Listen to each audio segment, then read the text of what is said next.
meteorologists indicate a torrential rate of 3 or more inches per hour from an area of very heavy rainfall. Radar estimated rainfall amounts near 5 inches in the last 2 hours along Highway 106 between Farm to Markets Roads 803 and 1847, or 3 miles north of Bayview and 5 miles east of Rio Hondo.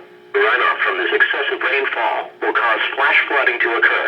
Flash flooding is expected to occur over mainly rural areas of central Cameron County, including the towns of Latina and Las Yescas. Again, 5 inches of rain has fallen over the warned area, and in Aditio now 1 to 3 inches is possible, with the area of heavy rain nearly stationary. Roadways, highways, and fields are likely underwater. Be especially cautious at night, when it is harder to recognize the dangers of flooding. If flash flooding is observed, act quickly. Move up to higher ground to escape flood waters. Do not stay in areas subject to flooding when water begins to rise.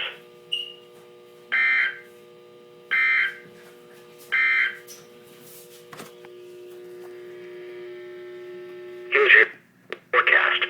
Jocosa inocencia, por llamarle de alguna manera, o no sé de qué, ¿verdad?